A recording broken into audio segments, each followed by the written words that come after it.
Selamat pagi Sobat FKUNS. Kita kembali lagi pada podcast Talk FKUNS edisi Dosen Berprestasi. Kali ini kembali lagi bersama saya Dionisa yang akan menjadi host pada acara pada pagi hari ini. Nah, kawan-kawan sobat-sobat FKUNS, kita kedatangan tamu yang sangat spesial. Beliau baru saja mendapatkan anugerah dosen berprestasi kategori publikasi Citasi Scopus tertinggi. Ya, kita sambut langsung Prof. Ari. Monggo Prof, selamat datang. Sebelumnya selamat nggih Prof. Ya. Jadi Prof. Ari Natalia Probandari, Dokter Magister of Public Health PhD. Mungkin boleh perkenalan dulu Prof untuk sobat-sobat FKUNS? Ya.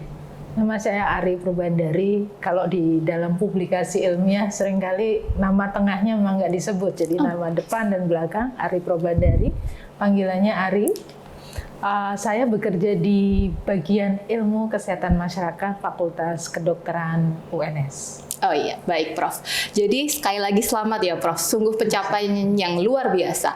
Mungkin bagi sobat-sobat FKUNS yang belum terlalu mengenal mengenai Citasi Scopus itu sendiri ya Prof. Jadi Citasi Scopus sendiri itu kan berarti Prof. Ari ini sudah melakukan banyak publikasi ya Prof. Di mana publikasi itu telah bereputasi, telah dicitasi, dan telah berguna atau membantu pengembangan ilmu pengetahuan ya Prof. Nah, pasti hal ini jelas tidak mudah ya Prof. Mungkin boleh diceritakan awal karirnya seperti apa Prof? Oke. Jadi saya lulus dokter tahun 2000 dari Fakultas Kedokteran UGM. Setelah itu saya menjalani PTT di Sulawesi Utara selama 3 tahun sampai tahun 2003. Kemudian karena pengalaman PTT itu justru saya mulai jatuh cinta di bidang kesehatan masyarakat. Saya melihat tuh banyak persoalan tentang kebijakan manajemen kesehatan yang sebenarnya ada banyak di lapangan. Nah, karena itu kemudian saya tertarik untuk sekolah lanjut di S2 Public Health di Umeå University di Swedia.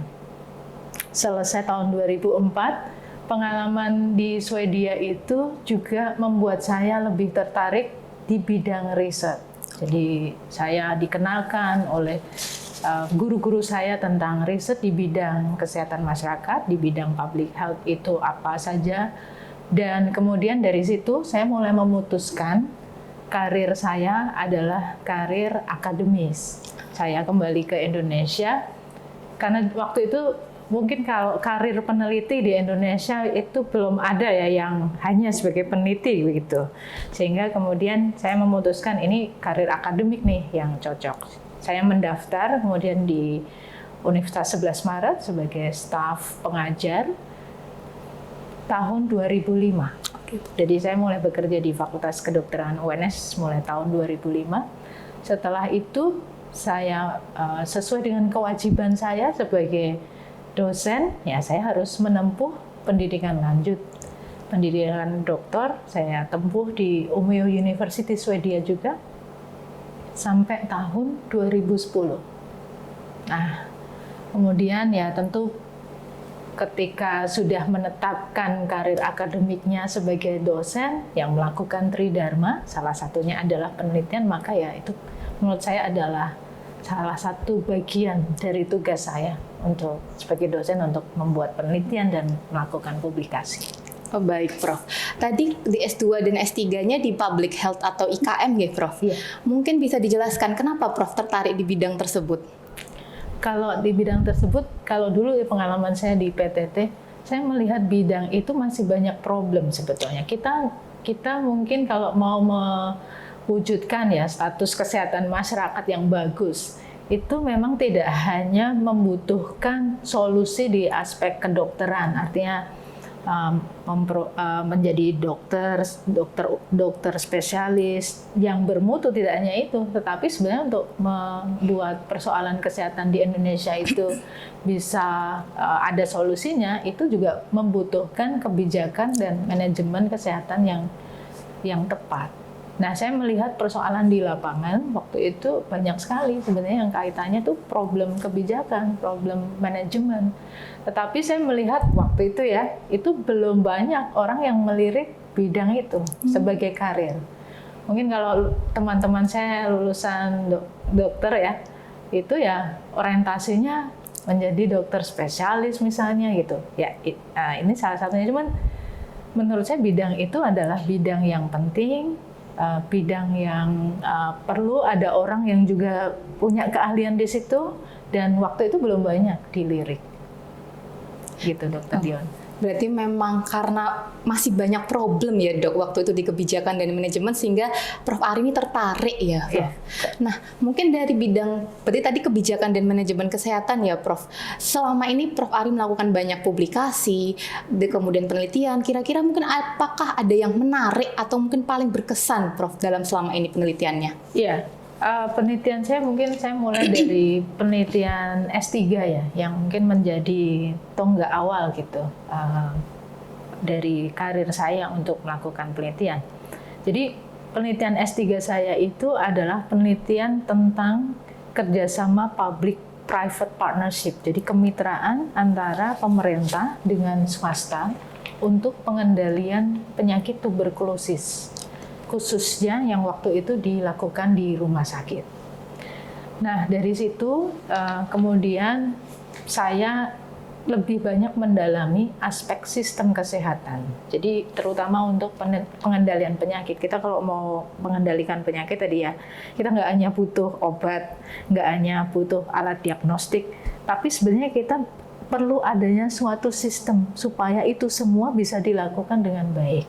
Termasuk sebetulnya pengendalian penyakit itu bukan hanya harus dilakukan di sektor publik, sektor pemerintah, tapi swasta ini kalau di Indonesia sistem layanan kesehatan swasta ini merupakan sektor yang penting juga untuk dilibatkan untuk pengendalian penyakit. Nah dari situ saya memperdalam riset-riset saya itu terutama di aspek sistem kesehatan untuk pengendalian penyakit.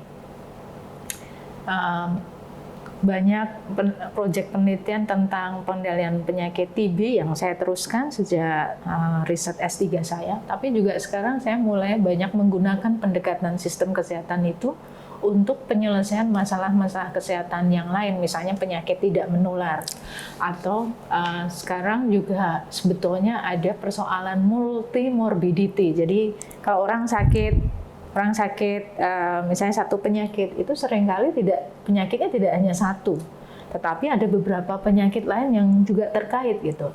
Nah ini juga membutuhkan satu manajemen kesehatan yang khusus gitu untuk bisa membuat satu prosedur layanan yang terintegrasi untuk bisa menyelesaikan persoalan. Baik.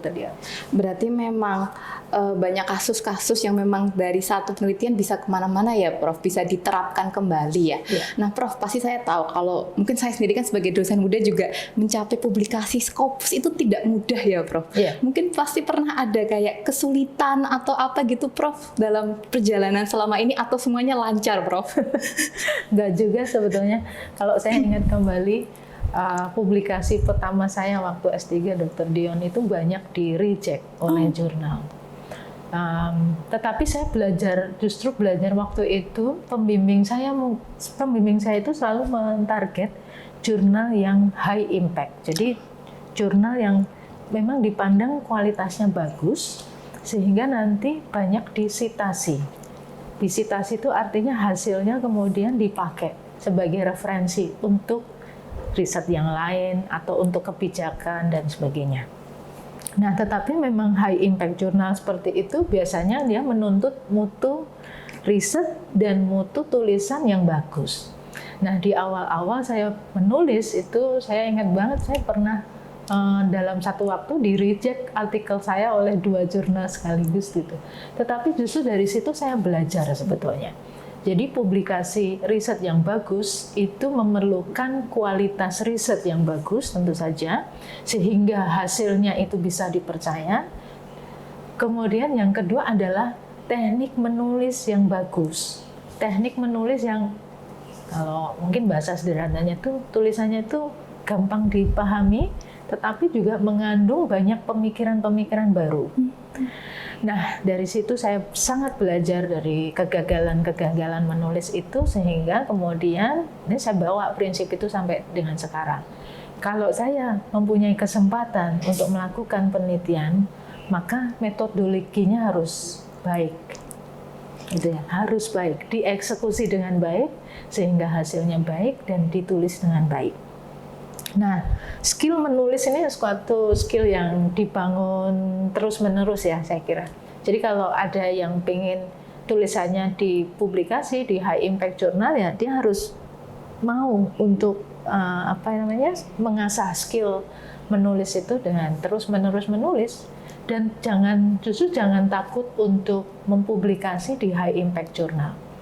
Seringkali meskipun tulisan kita di reject, terutama kalau after review ya, setelah di review, kita sebetulnya sering mendapatkan manfaat. Karena reviewnya memang bagus banget kalau di jurnal-jurnal yang high impact.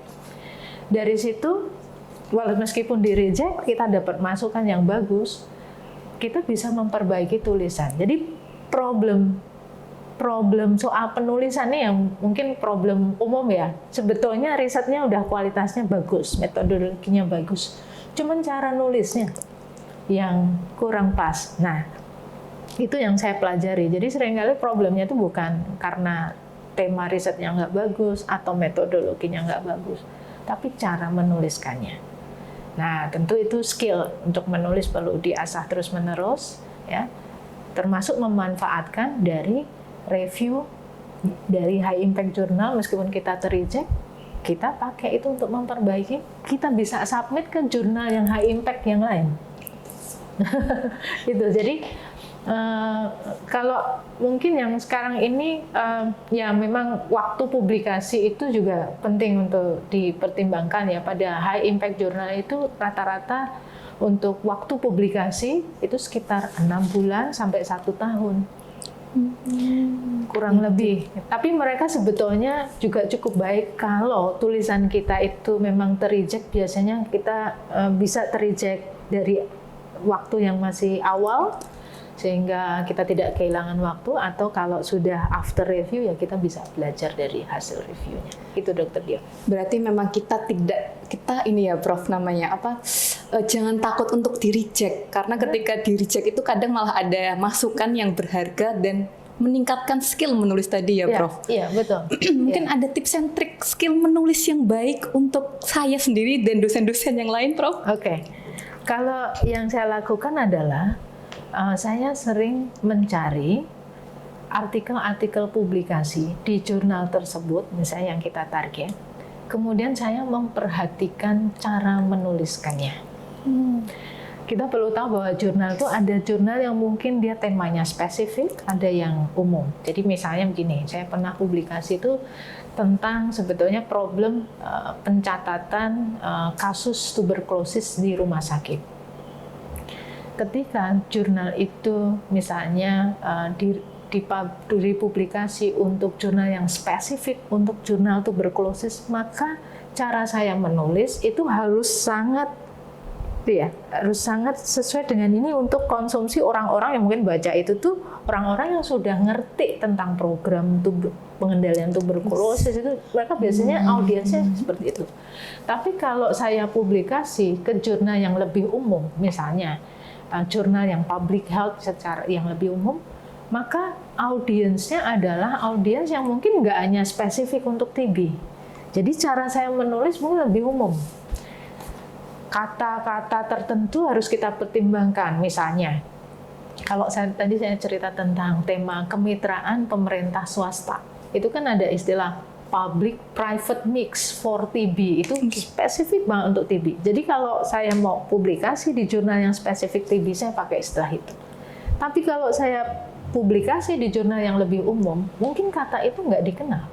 Maka kita pakai kata misalnya public-private partnership, itu lebih umum. Tapi sebenarnya esensinya sama. Itu ya, jadi soal gaya menulis, istilah-istilah itu perlu kita sesuaikan. Kemudian yang kedua tentu saja ini ya, teknik menulis itu ada standarnya. Jadi kita perlu melihat reporting guideline. Ya, jadi untuk misalnya studi trial gitu ada reporting guideline-nya. Studi kualitatif ada reporting guideline-nya. Studi economic evaluation ada reporting guideline-nya. Kita ngikutin aja reporting guideline-nya.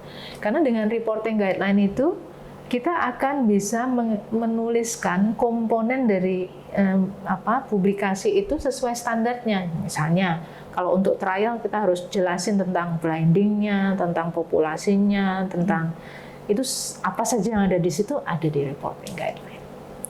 Jadi itu tipsnya, lihat reporting guideline, tapi juga lihat gaya menuliskannya.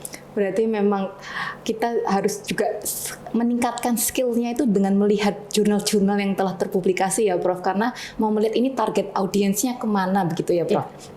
Ini Prof, kalau mungkin selama ini Prof, namanya karir itu pasti kan ada naik turunnya dan sebagainya. Bagaimana sih Prof motivasi supaya tetap semangat menulis Prof di tengah-tengah yang saya yakin kesibukan Prof Ari menulis, kemudian mengajar, membimbing mahasiswa dari S1, S2, S3 Prof. Dan mungkin kegiatan di luar itu semua Prof. Iya. Kalau motivasi saya publikasi itu sebenarnya begini. Ada satu mungkin kata mutiara sebenarnya bagi saya. Publish or perish. Artinya kalau kita sebagai peneliti itu pingin kita nanti dikenal gitu ya.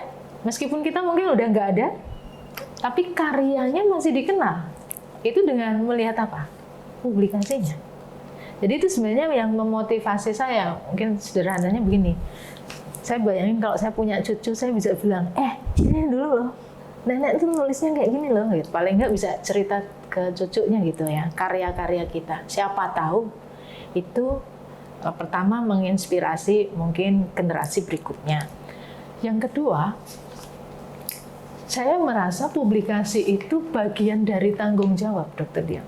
Jadi seorang peneliti itu menurut saya salah satu hal yang harus dia lakukan adalah ini dari sisi etika ya. Menurut saya ya harus mempublikasi apa yang hasil yang diteliti. Karena kalau nggak dipublikasi, maka dia gunanya untuk siapa? Kan berarti dia simpen sendiri. Padahal melakukan riset itu sebetulnya satu, mengembangkan ilmu pengetahuan. Ya kan?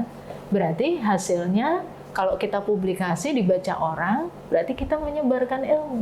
Itu kan juga salah satu amal ya, saya kira ya. Salah satu kebaikan gitu yang kita lakukan. Yang kedua, terutama kalau hasil-hasil riset yang saya lakukan itu kan kaitannya dengan sistem kesehatan, kebijakan, manajemen. Saya berharap dengan menulis publikasi itu, nanti itu juga akan menjadi masukan bagi perbaikan kebijakan maupun manajemen kesehatan yang terkait dengan tulisan itu. Dan menurut saya itu juga terjadi sebetulnya, gitu ya. Jadi misalnya tulisan itu dibaca oleh mereka yang ada di Kementerian Kesehatan, ya, mereka bisa kemudian semoga ya terinspirasi begitu dengan hasil itu. Dan tentu secara proaktif kita juga bisa sih menyampaikan hasil penelitian pada pengambil kebijakan. Baik. Berarti memang merupakan bentuk tanggung jawab dan juga berbagi kebaikan ya Prof. Yeah. Berbagi ilmu, berbagi pengetahuan dan harapannya bisa digunakan untuk kebijakan. Prof, kalau Prof Ari ini kan sebenarnya sudah terkenal dengan banyak kolaborasinya ya Prof. Yeah. Dalam kolaborasi itu sendiri Prof, bagaimana pentingnya kolaborasi ini dalam sebuah penelitian dan mungkin publikasi itu sendiri Prof? Oke. Ya, terima kasih. Jadi kenapa riset itu butuh kolaborasi?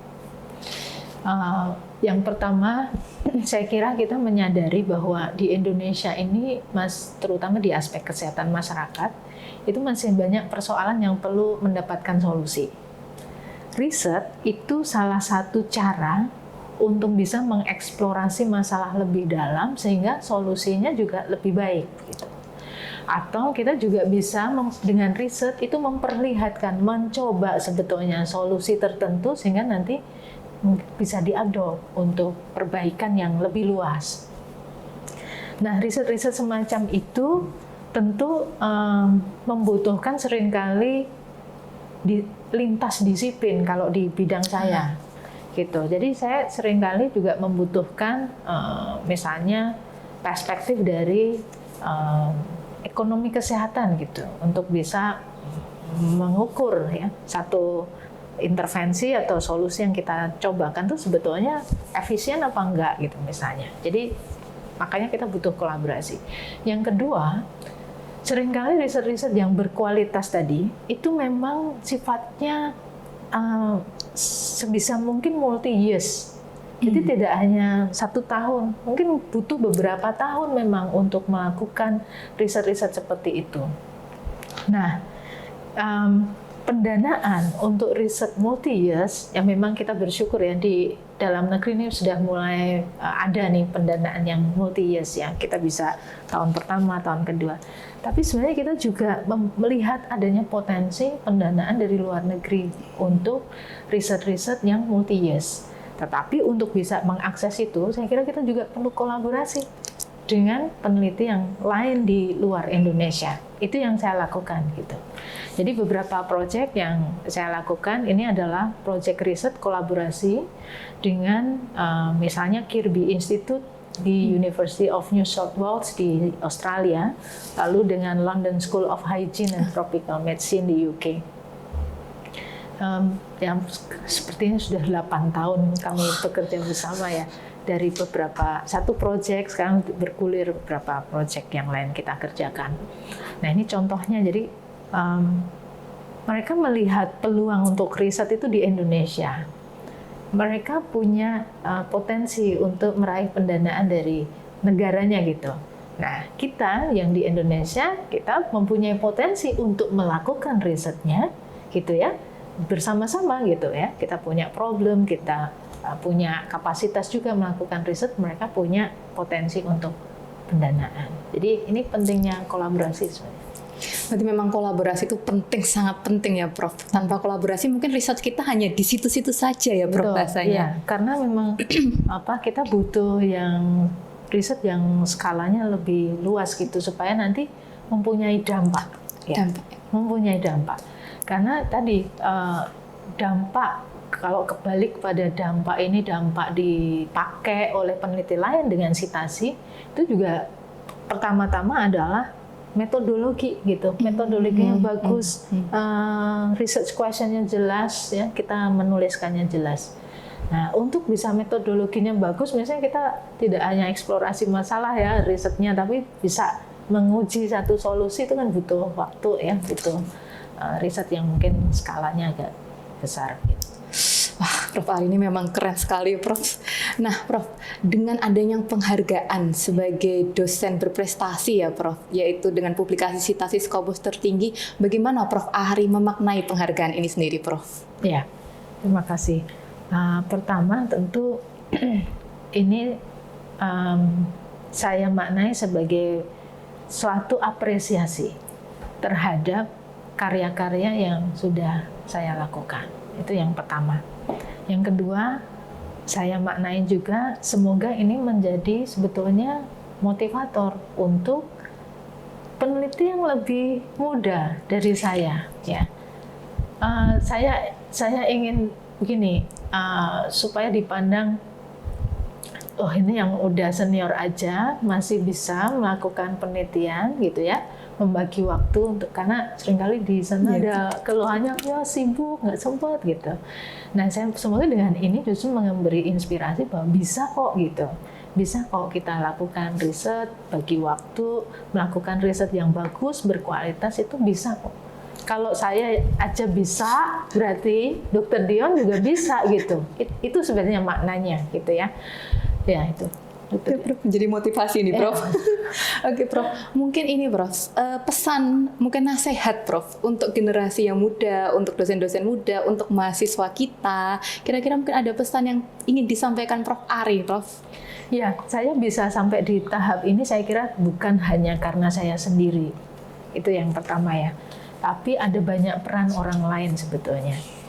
Nah, kalau menurut saya banyak mendapatkan inspirasi, dapat juga network itu justru dari para guru-guru saya yang saya sebut sebagai mentor ya. Mungkin nggak semuanya guru secara formal gitu, tapi peneliti-peneliti senior yang saya kenal gitu ya, yang saya bisa berkomunikasi dengan baik, itu menimba ilmu dari beliau-beliau. Jadi pentingnya mentorship. Ya, jadi kalau yang masih pemula, masih muda itu kita harus juga sadar bahwa saya membutuhkan mentor nih untuk bisa menjalani tahapan saya ke depan. Saya bisa bertanya network yang mana yang bisa saya coba kenal gitu ya, dan sebagainya. Jadi tipsnya adalah para mahasiswa atau teman-teman dosen muda gitu, carilah mentor. Ya, karena mentor yang baik. Mentor yang baik itu seperti yang dulu saya alami gitu ya. Saya ada punya banyak ya mentor-mentor yang sangat baik dengan saya. Itu memberikan saya satu pengetahuan dan skill juga gitu. Jadi seringkali saya diberi kesempatan dulu, misalnya Prof. Adi Utarini, Universitas Gadjah Mada. Itu adalah orang yang memberikan kesempatan saya untuk mengasah skill riset saya pada saat saya S3 gitu ya, dengan menggunakan proyek risetnya beliau untuk saya bisa terlibat, lalu datanya bisa saya pakai juga untuk S3 misalnya. Ini kan kolaborasi juga ya, saya UNS, beliau di UGM gitu ya. Nah itu beliau mentor saya gitu, contohnya gitu. Kemudian ada kakak kelas saya, Prof. Nawi Eng, yang sekarang di University of Gothenburg. Itu juga beliau mentor saya juga. Dari beliau saya belajar, oh menulis yang baik itu yang kayak gitu ya gitu. Ya, jadi kakak kelas saya juga jadi mentor. Jadi carilah mentor yang baik ya. Termasuk kolaborator saya sekarang juga ini banyak memberikan sebetulnya inspirasi gitu ya. Gitu. Jadi mentorship itu penting ya, cari mentor yang baik ya. Dari situ tadi ya, mentor akan kasih pengetahuan, skill, tapi juga nggak hanya itu. Tips-tips yang lain, misalnya menjalin kolaborasi itu butuh skill juga, untuk skill komunikasi, skill kerjasama. Jadi kita harus bisa luas nih sama orang. Gitu ya, komunikasi lewat email yang bagus atau komunikasi lisan yang bagus, presentasi yang bagus. Nah, itu kita bisa belajar dari para mentor. Yang terakhir adalah network. Ya, pasti yang lebih senior itu ya, karena dia udah mulai lebih dulu ya, pasti dia punya network yang lebih banyak. Nah, kita bisa justru dari para mentor itu kita bisa mencoba untuk masuk, dan kalau mentornya baik itu pasti otomatis diajak gitu untuk dikenalkan ke networknya. Dari situ nanti bisa berkembang lebih jauh, baik skill, kesempatan untuk nulis proposal sendiri dan sebagainya. Wah, ini kalau kita berbicara mengenai kolaborasi penulisan kayaknya butuh satu episode lagi nih, Prof, pasti. Jadi memang ketika kita ingin Prof, berkembang di bidang ilmu pengetahuan ini, di bidang publikasi ini, mentorship itu penting, kolaborasi penting, networking penting, dan banyak hal-hal penting seperti skill menulis ya, Prof. Itu juga penting, nggak perlu takut di reject dan sebagainya ya, Prof. Yeah.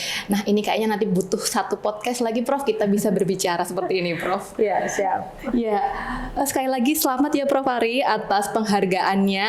Insya Allah penghargaan ini tentunya akan memotivasi saya sendiri sebagai dosen muda di sini, dan juga dosen-dosen yang lain, mahasiswa-mahasiswa kita, di mana semoga podcast ini akan memberikan inspirasi, dan tadi ya beberapa hal, mentorship jangan lupa, kolaborasi jangan lupa, networking pun jangan lupa. Semoga podcast ini bisa menginspirasi teman-teman FKUNS dan juga sobat-sobat FKUNS tetap semangat untuk menulis dan melakukan publikasi. Sampai jumpa di podcast selanjutnya. Terima kasih, dadah!